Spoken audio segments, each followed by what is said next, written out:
बहू होगी घर की। रिद्धि की सास बिल्कुल गाय जैसी सीधी।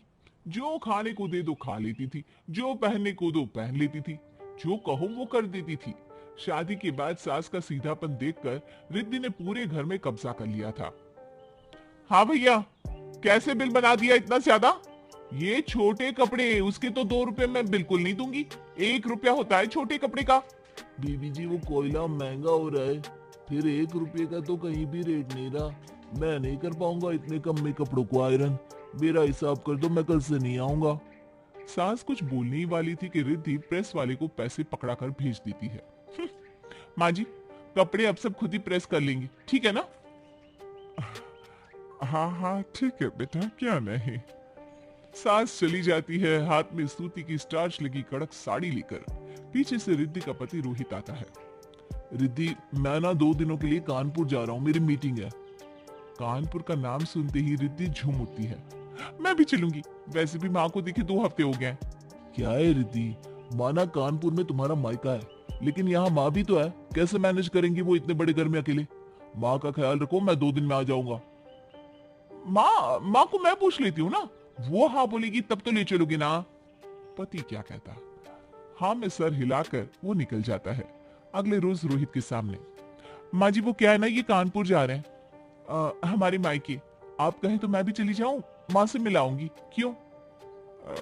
हाँ हाँ चली जाओ बेटा।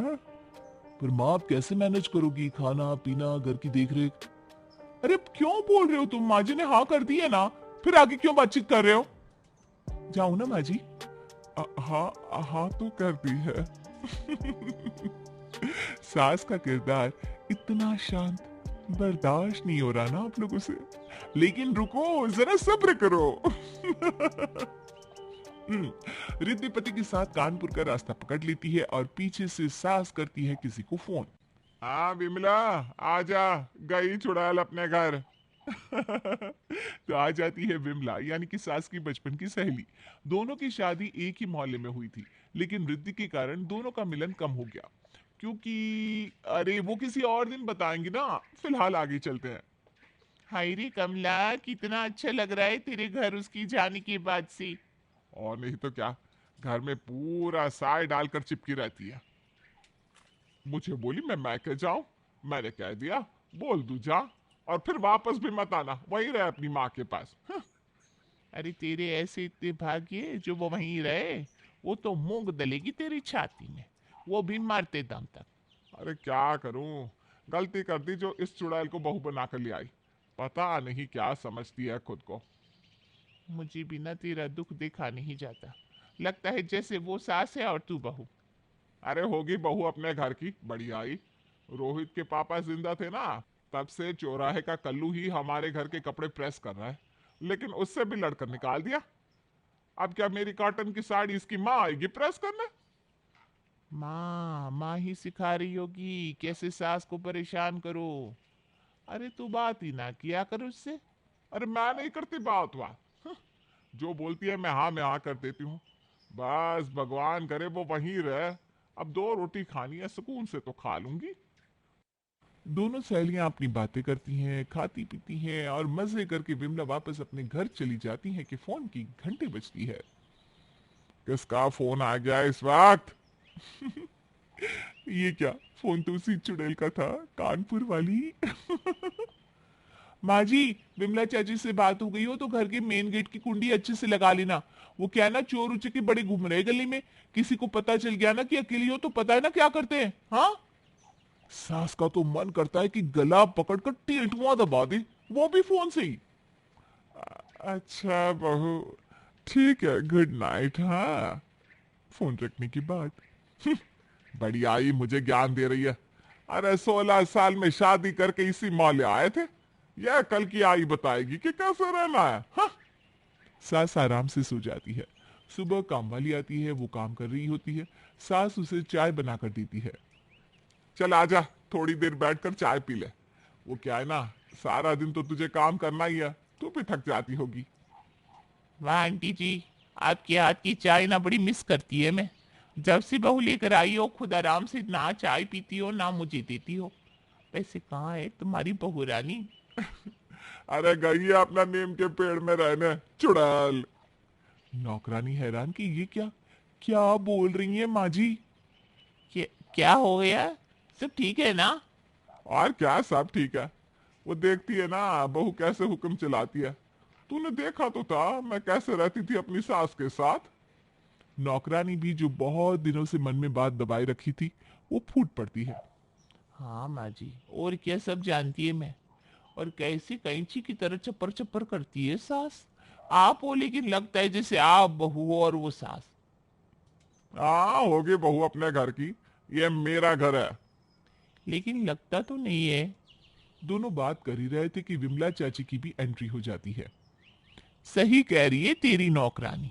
अभी तो तू सास नहीं बहू लगती है, लेकिन ऐसे ही चलता रहा ना तो तू नौकरानी भी लगेगी। बस इस घर में एक बच्चा आ जाने दे। अरे सही बोल रही है। अब क्या करूं, कुछ समझ में नहीं आता। ये बेटे को ना उसने ऐसे मुट्ठी में ले रखा है, रोज रोज के कलेश से ना मुझे बहुत डर लगता है। देख कमला, तेरी जैसी ही कई सासों की हालत है हमारे देश में। पति के मरने के बाद बहू सर पर चढ़कर नाचती है। बेचारी बुजुर्ग सास क्या करे, घर में शांति के लिए शांत रह जाती है। छोटा मुंह बड़ी बात होगी, लेकिन ये भी तो सही नहीं है ना। ऐसे तो ये मान लो कि पति के जाने के बाद पत्नी की हालत खराब ही रहेगी। अरे बोलना भी जरूरी है। माँ जी तो कुछ बोलते ही नहीं सिवाय हाँ और ना के। सही बोल रही है तू। अरे कमला तो अनपढ़ है, तू तो पढ़ी लिखी है। अपनी बात तो रख। जो सही है वो सही है, फिर देख क्या होता है। सास को भी सहेली और नौकरानी की बात समझ में आ जाती है। वो ठान लेती है कि अब बहू की जो बात बुरी लगेगी वो उसे उसके मुंह पर बोल देगी। सही बोल रही हो तुम दोनों। अब देखना मैं क्या करती हूँ। लेकिन माँ जी, आप बोलना तो रोहित भैया के सामने, क्योंकि पीछे से आप क्या बोलोगे और वो रोहित भैया को क्या बोलेगी। फिर रोहित भैया आपके बारे में क्या सोचेंगे। इसलिए जब भी बहू की कोई भी बात बुरी लगे तो रोहित भैया के सामने ही बोलना, ठीक है?